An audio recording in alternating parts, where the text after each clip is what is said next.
Most people think you need hours of research to figure out if a sports card is a good buy. You don't. When I'm at a card show, I'm making decisions in 30 seconds or less, just going to table, scanning and knowing almost instantly if something has room for profit. My name's Eric Michael. I've been buying and selling sports cards for over a decade now, and in this video, I'm going to break down exactly how I make those decisions in real time. No fluff, no overcomplicating it, just the exact process I use, what I look at first, the red flags that make me walk away immediately, and the green lights that tell me it's worth buying. I also put together a free PDF in the description that breaks down this entire process step by step so you can follow along and actually apply it. So let's get into it. So there's 4 steps to this, and I put this in the most important order. So number 1, the most important thing is product. What I mean by product is the card liquid, okay? There's certain types of products that are really good and liquid and in demand and easy to sell, and there's certain types that aren't. Let me give you an example. Baseball, Bowman Chrome is a premium type of card. Leaf is not. So it would be very hard for me to buy a Leaf unlicensed autograph of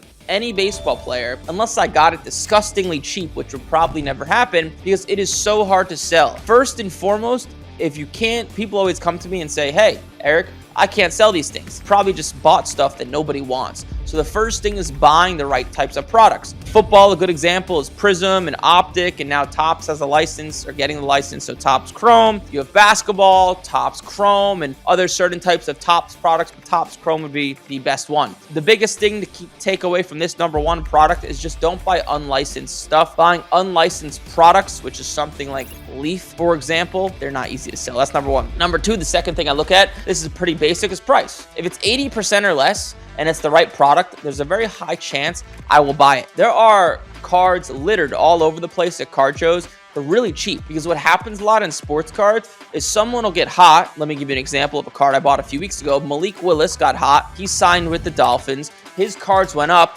where there was a dealer that had it was a 2022 Malik Willis Contenders PSA 10 auto at an old price. He had it at a $300 sticker. The cards do about $400 all day, and I just bought it. Malik Willis was not someone I went to the show looking to buy. I already have a bunch of his stuff, and I'm into it for cheap, and his stuff's already went up, so I'm kind of out of that at the moment. But the card was at 75% of its full value. I know the card's liquid. It's the right type of product. The Contenders is really good. I'm going to buy it. Number 3, and this only applies for raw cards, is the condition of the card. So the condition of the card and the price of the card inversely correlate, if that makes sense. So the better the condition, the higher the price I will pay. If there's a $3,000 card and a PSA 10 is $8,000 and the gem rate on the card is 50% and the card looks to be in immaculate condition, I might pay $3,500 for that card. If the card's $3,000 and they're really hard to grade, and let's say a PSA 10 is $8,000 but a PSA 9 is $2,500, well, I'm looking at that math and I'm like, well, there's a very high chance this card does not grade what I like. I want to be under comps. $2,600,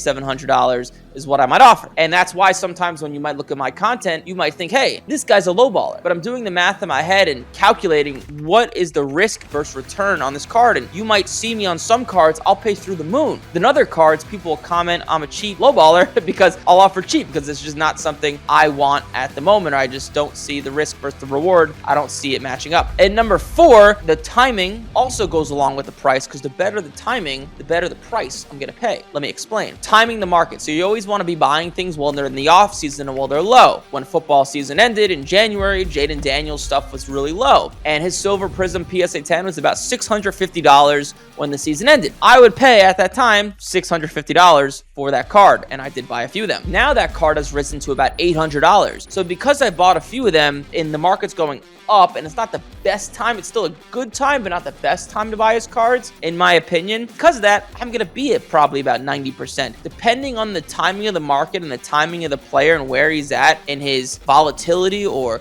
how low or high he is dependent on how much I'm going to offer. So the condition, the timing, and the product depend on where I'm at. I might only pay 80% if it's not something I really want. I might pay 120% if the card's in great condition, it's a great product, and I can make a lot of money if it PSA 10s, and I think it will. So these are some of the things that go through my head, and I know there's only 4 steps: product, price, condition, and timing. Once you've done this a lot, it's kind of like muscle memory, kind of like shooting a free throw. I could say these things, but until you've done it a bunch, you're not going to be good at it. But hopefully this video helped you out just a little bit. Like, comment, subscribe, and I'll see you in the next one.